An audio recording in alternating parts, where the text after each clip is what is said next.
Eno ye Salam TV.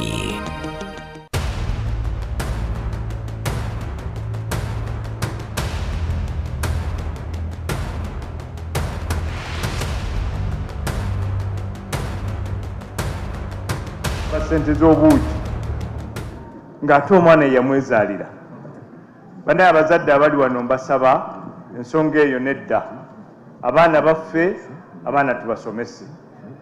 Abaana bano olw'okuba basoma tetuba tuli wano nga tewali bino bye tulaba ku agataliiko nfuufu. Ng'amaka gano weegali ate nga gongeddwako. Bino ebisinga bye tulaba agataliiko nfuufu eby'abaana ogoba ne bajjajja bamaama mu maka, emirundi egisinga kiba lwa nsonga eyo nti abaana baba tebafiiriddwako. Kati batunulira obuntu buno nga bokka bwe balina okugabana. Njagala okwebaza bakaddunabbi muko ne baganda bo bonna, mwebale nnyo nnyo nnyo nnyo okwesa amaka gano ekitiibwa. Erinnya lino linnya kkulu, linnya ly'amaanyi, mwebale likuuma. Njagala okwebaza mwenna abazze ku dduwa eno okuweereza mukadde waffe yagenda essaala. Waliwo omusajja bwe ku ntaana ezaffe kubeerako ku bituuti bateekako ebiwandiiko, yateekako ebigambo bino nti nga bwe ndi kati naawe bw'oliba, nga bw'oli nange bwe nnali. Ekitegeeza ki? Mujjukirenga ti ffenna lyeki lyekkubo. Munno bw'aba agenze mujjukire omuweereze essaala, kubanga munnaye ffenna gye tulaga. Naawe nsuubira kiri kusanyusa ng'ogenze abasigaddewo ne bakuweereza essaala. Mwebale nnyo, mwebalire ddala ku lwa gavumenti.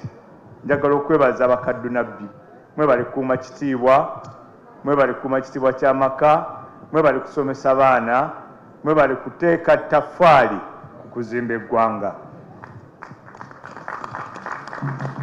Njagala okumaliriza nga nebaza kaadi wange ow'emukono. Ssebe ebigambo birungi nnyo by'otubuulidde. Baga nti alina amatu akole ki? Era ndowooza abalina amatu tuwulidde. Nange bannange kyensembayo, meseji yange, twagalane. Twagalane. Yagala munno. Tekirina kye kikuggyako okwagala munno. Waliwo omwami yadde atubuulira n'agamba nti newankubadde oli akuwalana, gwe ky'oba okola bw'omusemberera, bw'oba mukyala, fukamira omubuuze. Yajja kukudduka buddusa alowooze nti ozze muloga, naye nga gw'okoze eki? Gw'omulaze nti nkola ki? Nkwagala. Twagalane bannange, eggwanga lyaffe lijja okugenda mu maaso. Bino byonna ebintu bya ku nsi tubirekawo, tuleme kuwalaggana olw'ebintu by'oku nsi. Mukama abampeera omukisa, mwebale nnyo, mwebalire ddala, mwebale kumpakisa kwogerako gye muli. Twebaza nnyo General Katumba Wamala, minisita waffe ow'ebyentambula n'emirimu egy'enguudo. Tusiimye nnyo ssebo, tusiimidde ddala. Mu ngeri y'obudde bassebo ne bannyabo tulaba nga twongera okutambula era twongera obbeebaza okujja kwammwe. Honorable Sophia Nalolejiuko akulira akakiiko ak'obwenkanya, tola ku salaamu w'oli. Omulimu okukoze bulungi nnyo, weebale nnyo, weebalire ddala. Ate era Katambala Haji Sulaiman Magala, sebo tola ku salaamu w'oli, bategeere nti w'oli. Sebo alhamdulillah, weebale kubeerawo. N'omumyuka we waali, alhamdulillah. Nja kusaba omubaka w'ekitundu jangu otwole salaamu ssebo mu ddakiika emu, weebaza ebigambo ebyo mu ddakiika yaffe emu, tusalamusa mu kitundu. Ssebo mukadde wange omugenyi omukulu, olwa protocol MC yonna yagiyiseemu mu ddakiika emu, njikiririzaamu. Assalamu alaikum wa rahmatullahi taala wa barakatuh. Kakati mbaaniriza nange ebigoye wano ebitambala. Ku kyalo kino ekirungi kubanza alaba Honorable Kaddunabbi. Era kyekyalo kyokka ebitambala ekyakabeera n'omubaka omu n'addako kikulukunga eyo yafugako emyaka nga 3 n'avaako era benzirako era tukyaliko.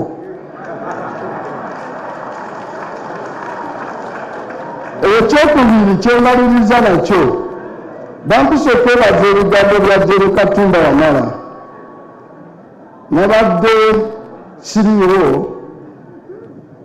ne bampeereza akafaananyi omutaka omu nankubira.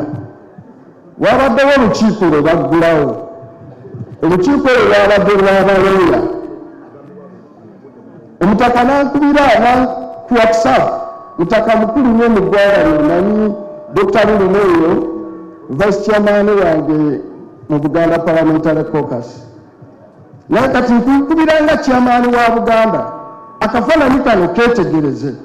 Akafaananyi ako kabadde baggulawo olukiiko lw'abalooya kabadde mu bano wammanga. Eyasembye eno yabadde Chief Justice Willie Dolo. Eyamuzzeeko yabadde Vice President Mukyala Jessica Alupo. Eyamuzzeeko yabadde Speaker wa Uganda yabadde Mukyala Honorable mukama wange mu Parliament Anite Among. Minister wa Constitution Affairs yazzeeko yabadde omwami Robert Mao. Omutaka oli nambuuza tyokeya ino tulonda Nuupu naye omukulu oli alonda bano yeerabira kiwano we yakubira emmundu ku bifo ebyo ebinene okubaako ewawano gwawaako ekimu. Kati ngandi Honorable Kadulabi wano ne mubuuza obaza buki nga ndaba akoze overdose ne mugamba ogamba ki fe abeebutaba tetulina nooma abatukira president mugambe ti ku bifo ebyo ebinene abantu ba Buganda balinamu hakki yaabwe. Era tasobola tuwa kwekwasa ti tetulina basobola. Nze wano ebitambala ninawo Kaduna byono bino ebyawano nabimugobamu naye ebyawaggulu omwo mwagaliza emikisa gya Katonda gyonna. Mugambe president nti tatulyako omuntu wadde tunaamuggyako mu kiseera ekyo ekiddako. Naye kati ebikyaliwo ebifo ebyo ebitaano ebinene owawano naye abeereko kyayina. Ye yali eyo kya kisozi gy'abadde yeekwesa akyusakyusa mumujjukize ti wano we yalwanira bali baali nabo be twalwanyisa. Ssaabasajja Kabaka awangaale. Omuzannyo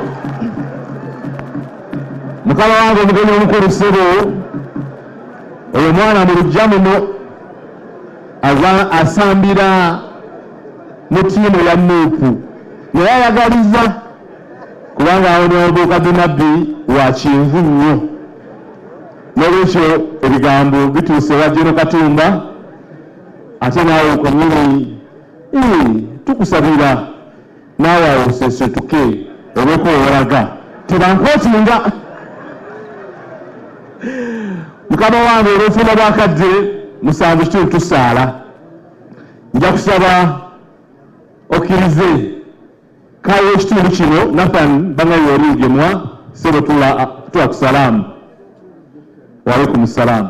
Kama wange mu kaseera kano niba kuyita abafamire mukama wange abafamire bagenda okujja okwogera mu ddakiika zibamanyi ti 7 kitundu ze baŋŋambye okumaliza omukulu alite omugenyi omukulu olwekyo Nabbi gyongese okuwafamire na mwenna mwogere mulite omugenyi omukulu 7 tusaale insha Allah.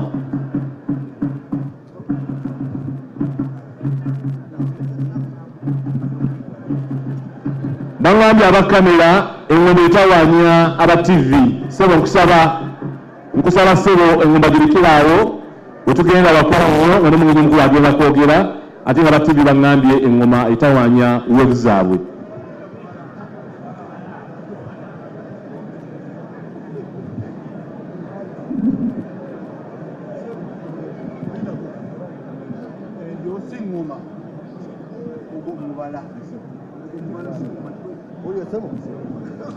Assalamu alaikum wa rahmatullahi wa barakatuhu. Assalamu alaikum wa rahmatullahi wa barakatuh. Wa alaikum assalam wa rahmatullah. Mukadde waffe ssebo omugenyi omukulu. Mukadde waffe ssebo omugenyi omukulu.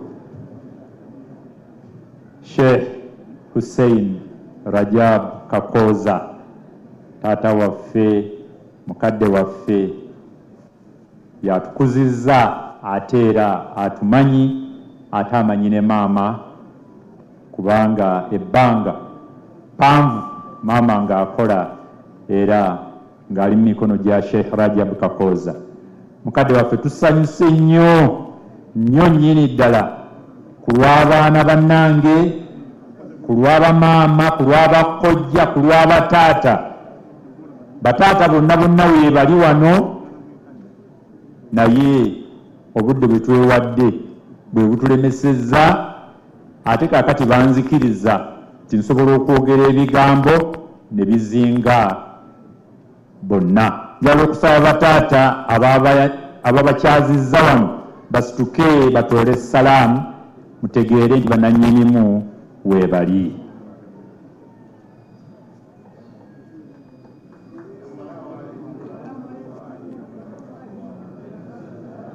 Wa alaikum assalam wa rahmatullahi wa barakatuh.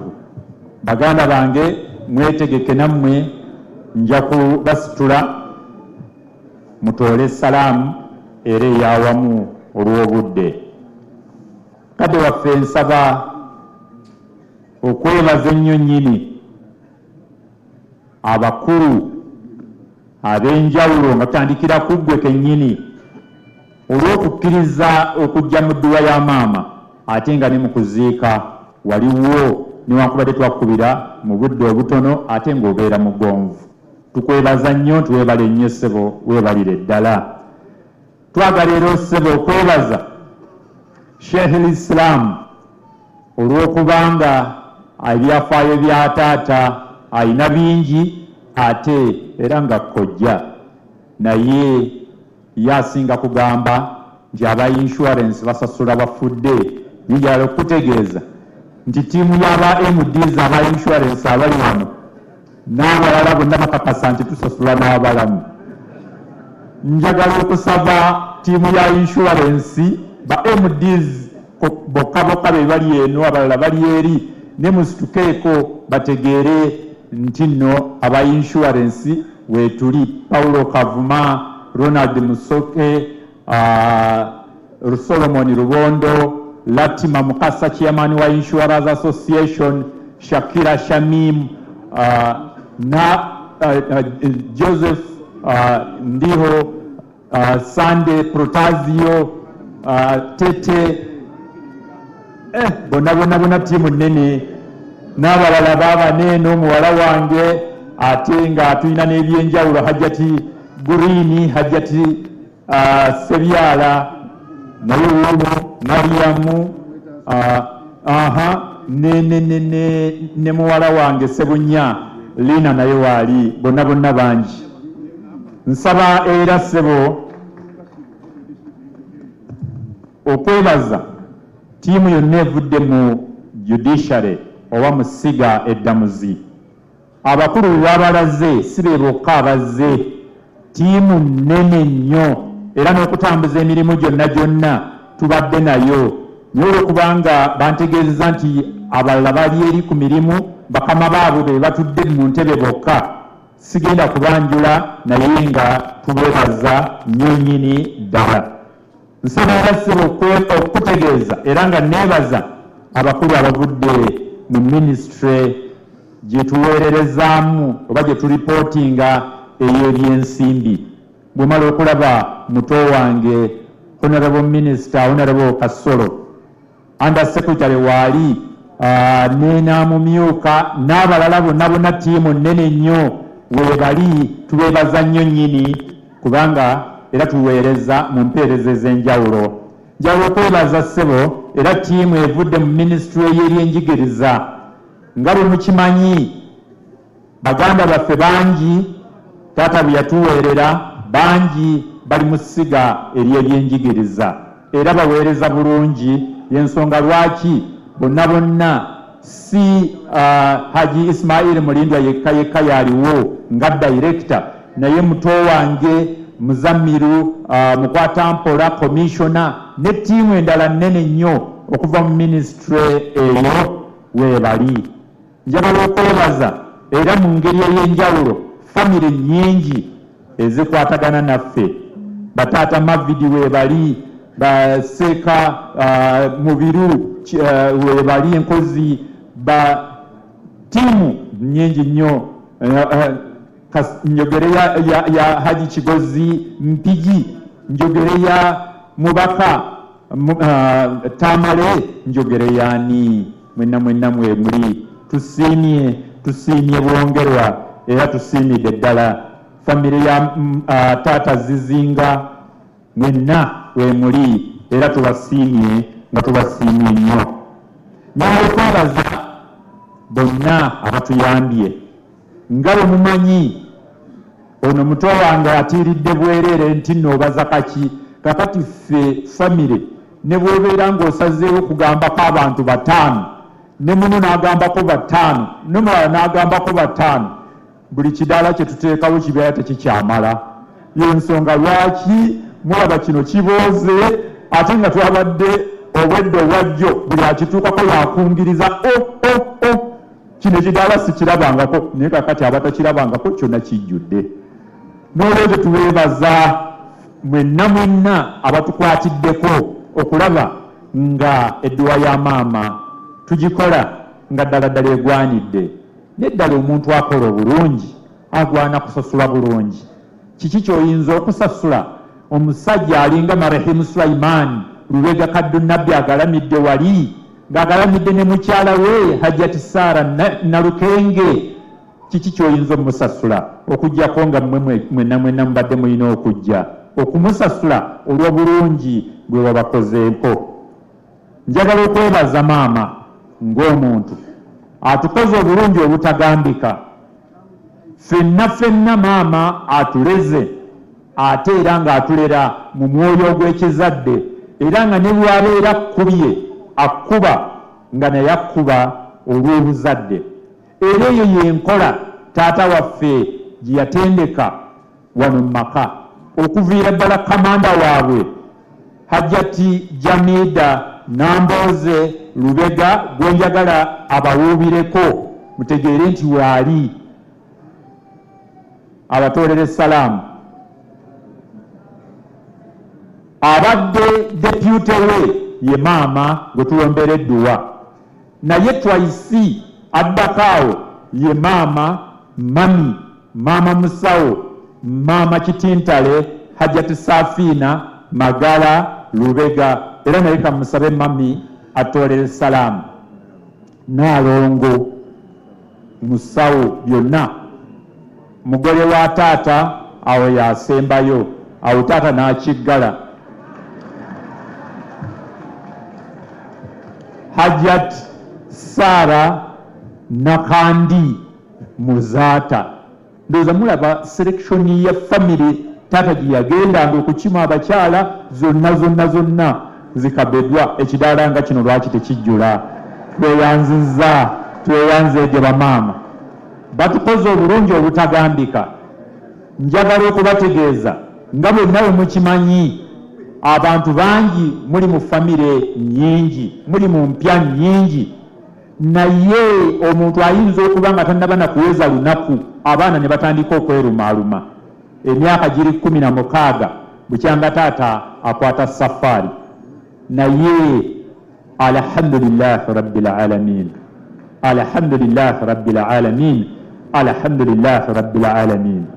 Buli lukya tweyongera genda mu maaso, nga tweyongera kunywera, nga tweyongera kubondinga, nga tweyongera okubeera obumu. Era ndowooza mutulaba bakadde baffe, neera twetaaga edduwa.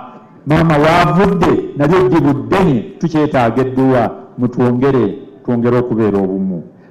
Njagala okwebaza maama. Maama yaweereza, maama yasoma amawulire.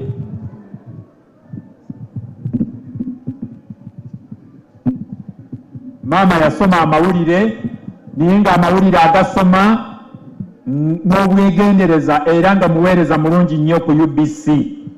Era okuvaayo bakansa mukanse n'agenda ku Kibuli PTC oba gye twayitanga TTC n'agiweereza emyaka mingi nnyo nnyo nnyo.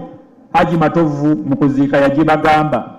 Era Haji Matovu babeera bali e Kawempe ayagala omwesigwa anaakuba ebigezo nga tabitunda. Olaba ab'ennaku zino batunda bya bicupuli naye ate akikubidde ddala n'akakasa nti kino eno ye pepe ejjenkya naye maama teyakola kutunda kigezo.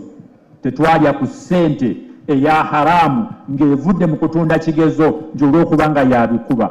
Ne bamukansa n'ajja e Kawempe. Twebaza nnyo nnyini ab'Ekibuli PTC, twebaza ne Ssekwebaza ab'e Kawempe. Maama afudde alina emyaka 73 naye nga tawummulanga. Buli lwatugamba nti bannange mbadde mpuliranga akooye njagala kutuula waka. Ate ne Mungu abadde atusaasidde nga n'akasente tukalina tusobola okumulabirira ng'ali waka.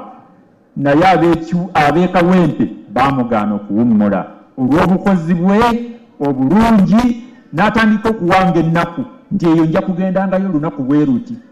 Leero saakedde bulungi kansigala awaka. Baagaana okumugoba, baagaana okumuwummuza. Afudde akyali mukozi wa Kawempe secondary school. Twebaza ab'Akawempe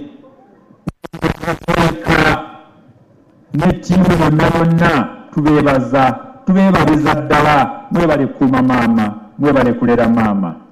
Twagala okwebaza bassebo ne bannyabo mwenna abatukwatiddeko.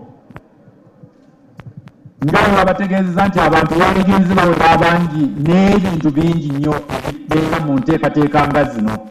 Naye buli muntu yabadde abuukinga kiki ekyokukola. Ebirango kaliisoliiso Abe Mukiibi yagamba nti byonna byonna ebyo ngenda bikolako. Muganda wange Kawooya Mwere ku CBS MD naye n'agamba ngenda kubikolako. Injiniya Patrick ku BBS waali awo emabegaawo asituke MD wa BBS wuuli awo n'agamba naye ebyoku BBS ngenda biteekako. Ku Voice yonna buli wamu buli mulimu gwe tukoze wano wabadde waliwo agutukolerako nga ffe tukola gwa kulagirira bulagirizi.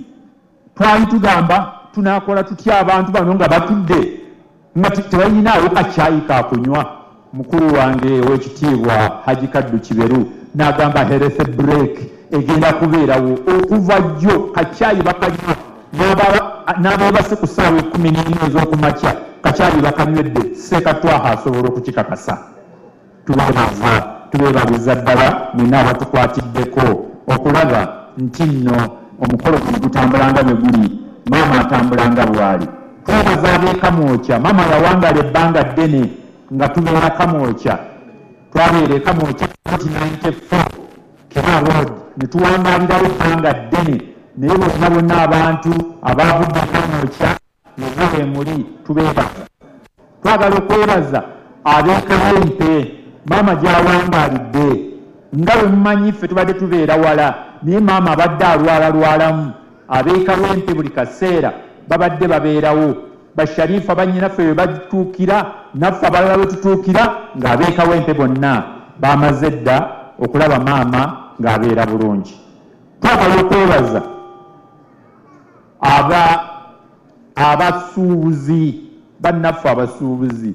Muganda wange Freeman, tiimu yonna ambassador chairman Bagare, mutukoze obulungi obutagambika. Tiimu eri awo nnene nnyo. Abalala obwedda bateekako buteesi ssente ku ssimu, abalala nga tulina n'ekizibu wano kumanya oba zino zaavudde waani oba zino zaavudde waani, nga bwenna muweereza okulaba nga tutambula bulungi. Mwebale nnyo ssebo, mwemalire ddala. Twagala okwebaza bamasheekh, ssebo bamasheekh bukyanga maama afa batukoze obulungi obutagambika. Muto wange Dr. Hafiz, weebale nnyo, weebalire ddala. Mukoddomi waffe Sheikh Umaru Sebbumba, weebale nnyo. Olunaku lw'okuna yakola hatima ku maama. Tiimu yonna munye eyatukoledde hatima olunaku lwajjo basheeha abasuze wano nga basoma ekiro kyonna kyonna mpaka obudde obukedde mwebale nnyo bassebo abasomedde maama abasabidde maama mu mbeera ez'enjawulo mwenna tubeebaliza ddala twagala okwebaza buli muntu yenna alina kyakoze twabadde twogera ne Profesa Kateregga yabadde wakubeerawo wano nga tulina enteekateeka nga twagala mu Dduweeni wabiriwo akabaani akagenda ku muzikiti gw'Ekabasanda naye ate kati nkemekkererwa essaawa ffe twaziwa ate obudde buyise nsaba nkikola bwe nti ku ssente ze mwatuwadde tugenda kukwatako miliyoni emu tugiweeyo ku lwakoma tugenda kukwatako miliyoni endala emu tugiweeyo ku lwa taata Haji Sulaiman Lubega Kadunabbi tukwateko emitwalo 25 tugaweeyo ku lwa jjajja Mariamu Nakato tukwateko emitwalo 25 tugaweeyo ku lwa jjajja Ahmada Kasujja Makondere ezo zibeera 2.5 nange kampole miliyoni 2 nzongereko ku lwa bakadde baffe zibeere 4.5 tiimu esigaddewo wano yo kanjanguliza omulimu kangisalire emitwalo 5 bagenda kuzimpa kaakati agijuka alabika bagayagala kumpa ssente bano bagenda kuzimpa kaakati emitwalo 5 ziwere miliyoni 5 ate era kuwa obukulu era kuwa kulya kakati bwe mbeera nga nze CEO wa Insurance Regulatory Authority nesitoola miliyoni 5 ku lwa Insurance Regulatory Authority zigende ku muzikiti olwo mbeera nkola n'olwekyo bakadde bange twongera okubeebaza sebo miliyoni 10 ezo miliyoni 5 tugenda twagala batubuulira nigwe tugenda okuziwa twagala tuziwa olwaleero Engineer Kamulege yawaali insha Allah tugenda kuzimu wakati then miliyoni 5 jjajja Seviri amanyi okujja mu ofiisi oba engineer muzzukulu wange enkya akubalaza insha Allah akubalaza siriiwo ajje ku lwokuna insha Allah miliyoni 5 nazo tuziwe ezigenda ku muzikiti mwebale nnyo mwebale ddala ekyo tukimalira awo nsabiddwa chairman w'enteekateeka ez'okulima ppamba ow'ekitiibwa Haji Kaddu Kiberu okubategeeza nti bannaye tujjumbire okulima ppamba kubanga ekyo ekimu ku bigenda otuyamba okudda engulu aŋŋambe guno gwe mwaka ogusooka ogwa Butambala naye tutandise okugenda mu maaso mwebale nnyo mwebalire ddala mutabani wange Haji Dr. Arafat Sembatya ku lw'ennyumba ya mukoddomi waffe Haruna Sembatya kubanga Haruna Sembatya senkakati atudde awo atole salaamu alaikum salaam wa rahmatullahi wa barakatuh muto wange Umar Matovu Kimirante ali ludda wabadda ali awo mbaweereza ne leka kanso Musa Kimirante Matovu atole salam family ya Haji Badiru Kimirante kubanga nayo senga wali wa alaikum salaam wa rahmatullahi wa barakatuh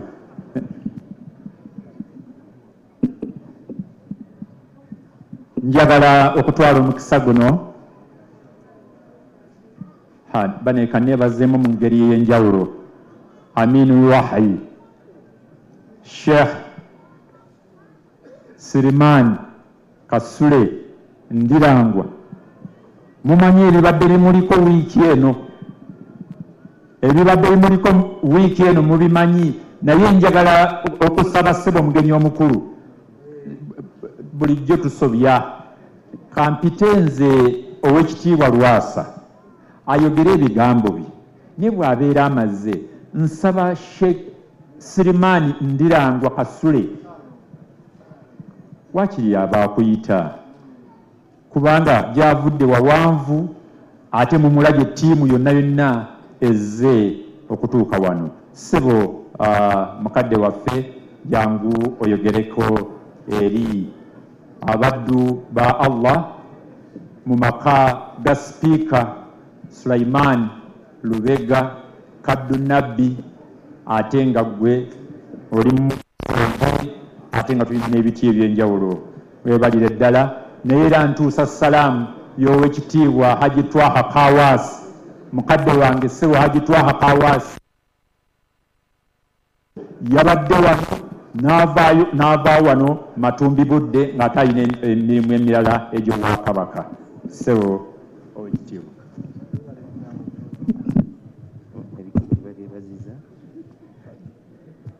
Muganda wange weebale nnyo. Ssebo omugenyi omukulu Sheikh Hussein Rajab Kakoza, bamasheeke mwenna abakulu abali wano, baminisita kuva mu central government, owekitiibwa Katumba Wamala n'owekitiibwa Haruna Kasolo, abakulu abavudde mu judiciary mwenna mu biti byammwe, abakulu abakiikiridde amawanga amalala bakulembereddwa mu owekitiibwa Kirumira Godfrey, abakulu mwenna abali wano, abaami ba Ssaabasajja Kabaka bendi nabo wano, Katambala tebamwanjula Babutambala, owekitiibwa Mariam Mayanja bwali naye mwana, abakulu mu bitongole ebyenjawulo, assalamu alaikum wa rahmatullahi taala wa barakatuh. Kusookera ddala nsooka kwebaza bajjajja abali wano. Kya mulungi nnyo mukolo nga guno okulaba ku bajjajja Owengo Ssebo n'Owengo. Bajjajja abo mwabalabye, naye ku sayidi yaffe kituwa amaanyi mangi nnyo bwe tubeera mu mukolo nga guno ate ne tubalaga ku bajjajja. Tuba tukyusa enkola eyabeerangawo edda okulaba nti nno bwe bakulaga jjajja weeraliikirira, ate abaana abato ne batya okubeera bajjajja. Naye mutusanyusa nnyo bwe tubeera nammwe era n'ebigambo byammwe Ssebo bikoze amakulu. Tubeebaza nnyo okuba naffe. Ku bw'Obwakabaka bwa Buganda twebaza abaana b'enju ya Kaddu Nabbi.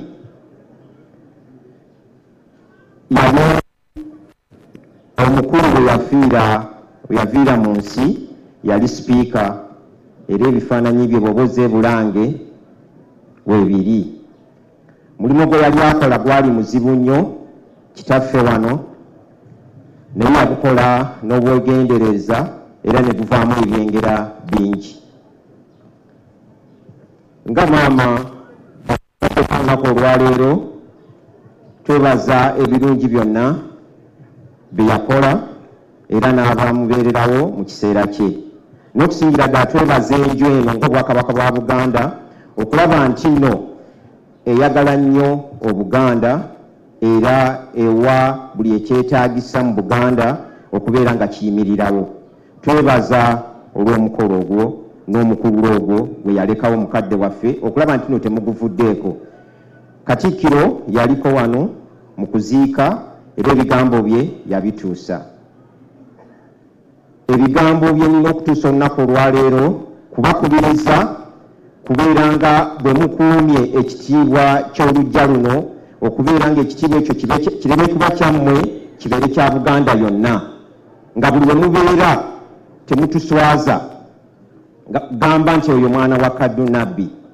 Mukuume ekitiibwa kyammwe, kijja kubaamu obuwanguzi bw'amaanyi.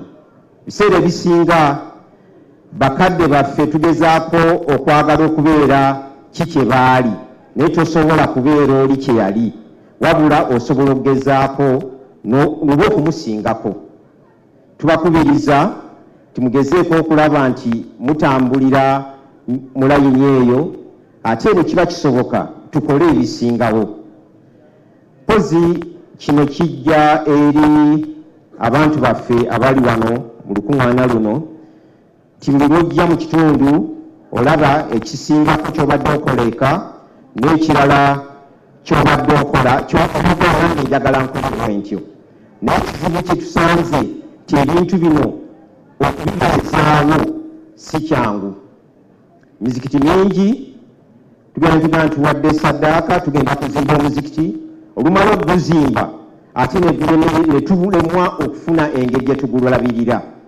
Bamasheeki mujja tuyambako nnyo mu nkola eyo, tulabe engeri gye teekawo obukiiko obwesigwa obusobola okulabirira ebifo ebyo ne bisobola okubeerawo. Ebifo bingi bye tutambulamu genda n'osanga omuzikiti nga tegukyasoboka, ng'abaana baasenguka ne badda e Kampala ate eri mu kitundu ne kisigala nga kizibu. Tubasaba bwe mba mutuuse mu bitundu nga muno nga waliwo abasiraamu abawerako basobole okubayo baveemu omulimu baali balina okugaa nti tujja kufuna ssente tujje tulabirire ekifo kino, bo bennyini basobole okulabirira ebifo ebyo bye tuleka mu nsi bisobole okubeerawo nga biraga ekifaananyi eky'abantu abo n'ekijanjalo ekyo kibe nga bakifunamu ebyengera bye bagenderera. Otuuka mu bitundu n'otuuka ku muzikiti ne weeraliikirira nga tegusoboka, bakubuuza ng'abantu baavaawo bonna ate nga baabuteekako ssente, ng'oli ateekamu saddaaka okulaba nti ekifo ekyo kibeerawo naye nga tekisobola kukola ki kubeerawo. Kati ffe ng'Obuganda tugaa nti tusobola ffe abantu b'ekitundu okwekuumamu omulimo ne tulowooza kubeera nga buli dakiika tulowooza tujja kufuna obuyambi n'obala mu buyambi. Omanyi ebifo by'obuyambi ebyo bimalamu amaanyi ne weesanga tetusobola kukola ki kubeerawo. Mu Buganda tulina ttiimu yaffe eya Buganda Twezimbe Freeman oba agenzi bakoze omulimu munene nnyo bazimba muzikiti gwokka, naye obeera n'emikwano, bwe balina omukwano musakire bannammwe baddeko balabirire ebifo ebyo. Bano abaabiteekawo oba oli agaba ttaka n'aga nja kuzimbawo muzikiti, nja kuzimbawo ekifo ekinaakuumirwamu abaana bange, kibeere ng'ekifo ekyo kibeerawo kisobole okuvaamu ebyengera ebirungi. Twebaza nnyo abaana b'enju eno okulaba nti nno tutambulira kumu nammwe, era ne tubasaba nti bwe wanaabeerangawo ensonga zonna tujja batuukirira, temweganya, tubeere kumu kubanga Obuganda buzimbibwa ku Muganda. Nebaza abantu abazze wano ku mukolo guno n'ebigambo bya Bamasheeki tubitwale nga bikulu nnyo. Assalamu alaikum wa rahmatullahi taala wa barakatuh. Ssaabasajja Kabaka awangaale. Twaza nnyo mukadde waffe Katikkiro, twaza mukadde waffe Deputy Speaker, wabale nnyo obubaka bwa gavumenti ya Ssaabasajja Kabaka bwabadde bulina okulunzika ekitundu ekyo, tulyoke tuyite omugenyi omukulu insha Allah. Mukama wange mukulu Peter Lwani Deputy ED Uganda Heart Institute n'omukyala nabo be bali, ate nga Dr. Lubega ono be bamu bakola nabo. Tubaliriza nnyo. Thank you very much for coming. Mukama wange akaseera kano nja kusaba okkirize omusika baano tulaze, era Mukama wange munteekateeka nga tunzika omukolo. Omusika mukadde waffe Sheikh Ndirangwa ajja kubeera ng'amuweddwa. Sala Mukama wange okkirize nkuyite ssebo ntwala muzikiti ndaalo guno ssebo ozijaawo otusobokabo ssebo.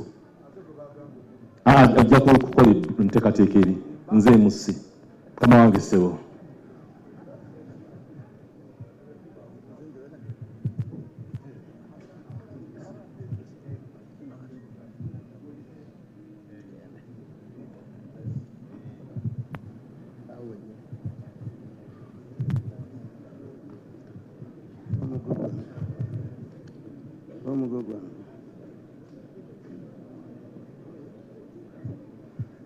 بسم الله الرحمن الرحيم. الحمد لله رب العالمين والصلاة والسلام على سيد الأنبياء والمرسلين سيدنا محمد وعلى آله وأصحابه أجمعين. قال الله تعالى بعد أعوذ بالله من الشيطان الرجيم واعتصموا بحبل الله جميعا ولا تفرقوا. ايو آية نجد شيخ الإسلام agenda jongero jetegereza sherehe zonna alijibabuulira olulala byetegeeza gwe wennyini Sheikh al-Islam akulira abasiraamu bonna eyo aya njikuwadde ogisomera abasiraamu bonna buli bonna onoobeera ne sherehe zaazo zonna etegeeza ki? Kubanga kaakati nze gisoma nenjisunsula ku ssaawa zino 8 ate bakoze essaawa 7:30 nja kukaluubiriza abantu ate okubatandisa n'omusomo ogwange. Njagala okwebaza nnyo basheeka ababuulidde ne baminisita bonna abazze ku mukolo guno ab'omu gavumenti wakati n'ab'omu gavumenti ya Ssaabasajja Kabaka. Mwebale nnyo okwessa omukolo guno ekitiibwa ne mubeera bakkakkamu era kaakati tugumaliriza alhamdulillahi rabbil alamin. Neebaza bakaddu nabi. Kaddu nabi eyasookera ddala yali musajja muvubuka ng'ali buddu n'agenda asiramuka, naye buli kaseera yakwatanga akasaawo ke n'agenda asaala n'akomawo mu banne.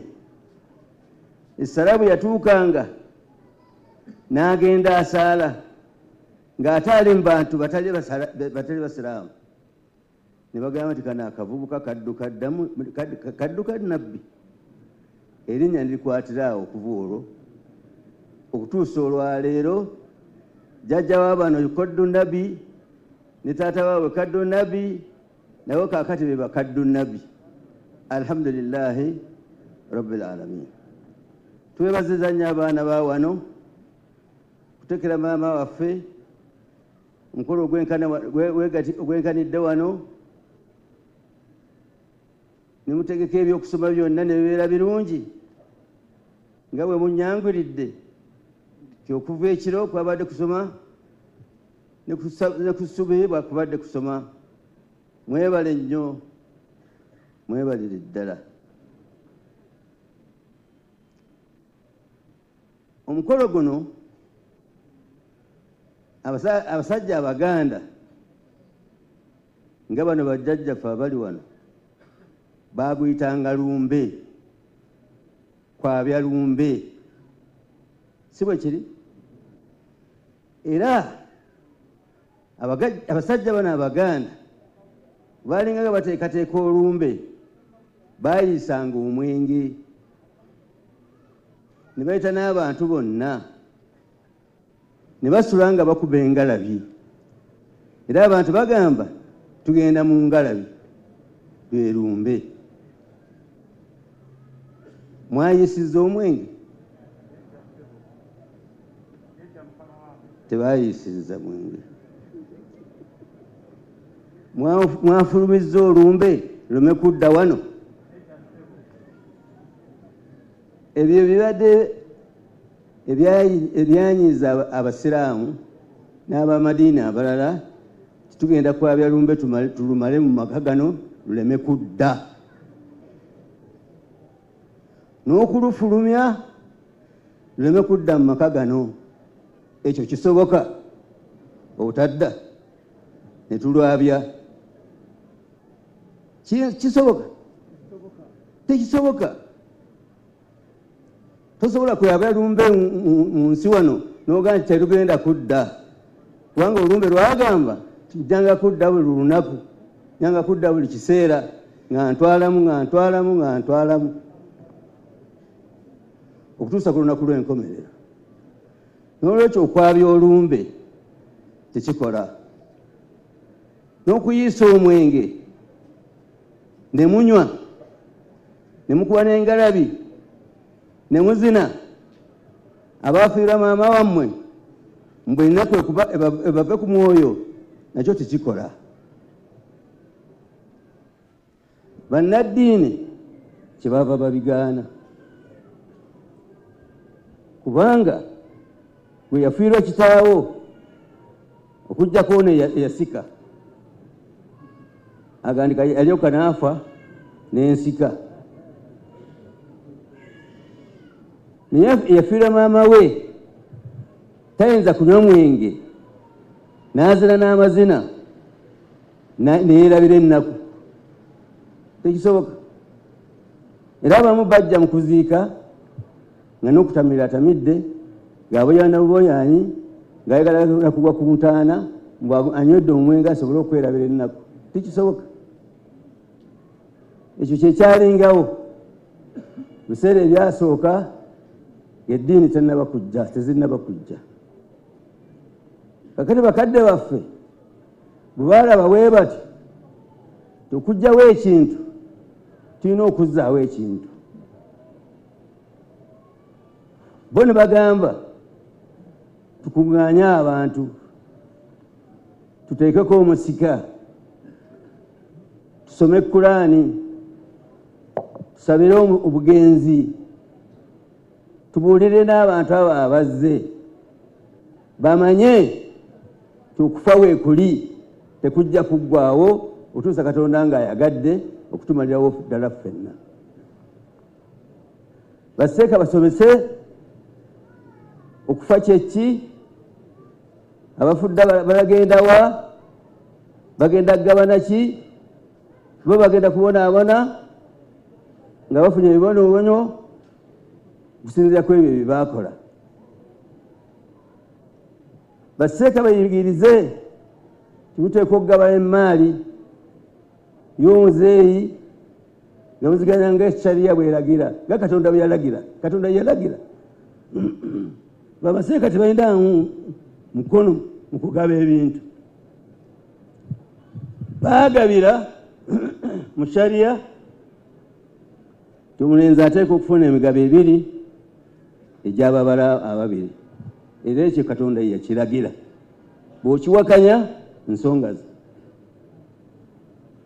Omuwala afuna haafu, omulenzi afuna kiramba. Katonda yamanya nti yagenderera mu ekyo, kubanga ye yamanya tubwetaavu bw'abakyala butono butenkanankana bw'abasajja. Era obalaba abakyala bonna abanoba banobera mu bannyinaabwe, era bye baba bakolako, era bwe balabirira.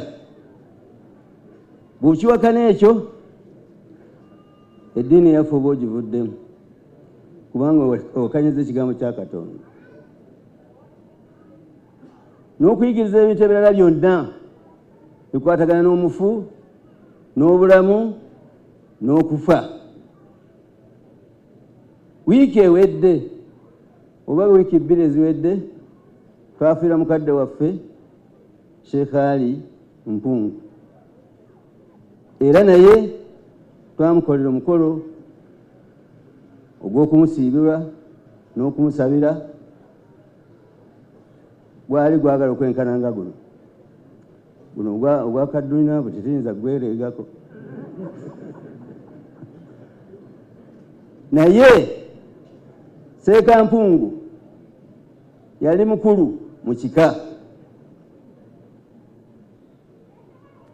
era yakikkibwa mutabani we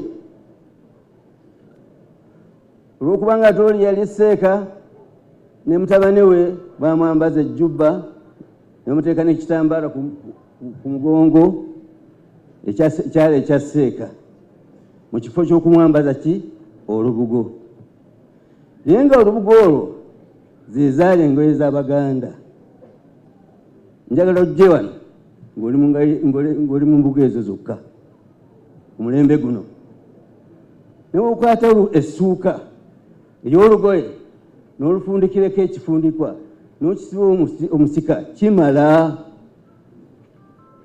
si lubugo lwokka lwe lukola ekyo bannange yagadde obbatangazaamu mu ebyo kubanga tulina ekizibu tuwaliwo abo abiwakanya era tebaagala tutuule wano era abamu bagamba ti abaaliddeyo emmere balabika nga abaalidde embizzi ekyo kibanga kituluma nnyo naye si kikyamu okusabira omufu ne nabbi yasabira abafu n'agenda ne mu nsaana n'asaba n'agolola emikono gye ng'asabira abafu naye ng'ekyo kyakyeyagayire kikolebwa omuntu ow'omutima omulungi oguwulumirwa abafu naye bano bannaffe bagamba okwabya olumbe tekibangawo naye nabbi tiyalabya lumbe naye yasabira abafu kati bano abayambyanga ennyimbe twagala tubayigirize tekuba engalabiro n'okuyisa omwenge n'okuzina timuli tutuule tusome era basomye ekiro bakoze bubi ne basoma n'emisana ne batulaga n'omusika ne tubalagira n'emmaali y'omufu egabibwe mu bwenkanya eri abo abantu abamwetoolodde abaana be nga shariya bwegira ki bwegamba ekyo ndakyuka nkikomyawo bannange beebagizizza nnyo okujja beebazizza nnyo byonna ebikoleddwa saba mukama katonda byonna ebikoleddwa mu mwoyo omulungi bidde mu mpeera ya maama waffe zimutuukeko bulungi ku lw'obuyinza bwa katonda ربنا آتنا في الدنيا حسنة وفي الآخرة حسنة وقنا عذاب النار واغفر لنا ولوالدينا وارحمهم كما ربونا صغارا وصلى الله على سيدنا محمد وعلى آله وصحبه أجمعين والحمد لله رب العالمين.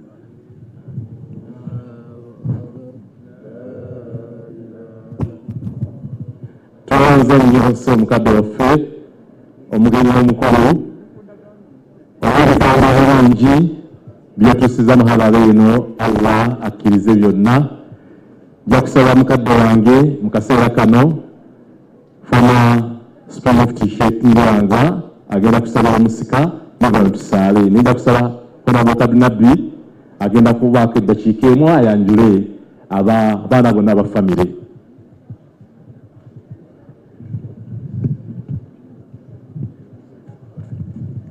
Sebo mukadde wange omugenyi omukulu abakulu bano batidde buti nga bagamba nti nengeza nenva ku muzindaalo nga baganda bange sibanjudde famire egenda kwetematemamu naye ffe wano ewaffe famire ekyo tekigikola ki tekigitemamu kubanga twakkiriza embeera yonna yonna bwetambula naye olw'okubanga ssebo bandagidde njagala bato bange bakulu bange musituke ngenda kwanjulako omu yekka abalala ffenna tugenda kubanga tugwa omwo kanyanjule mukulu wange Abdallah Mugambe era oyo ye yadda mu ntebe ya Haji Sulaiman Lubega Kadnabbi.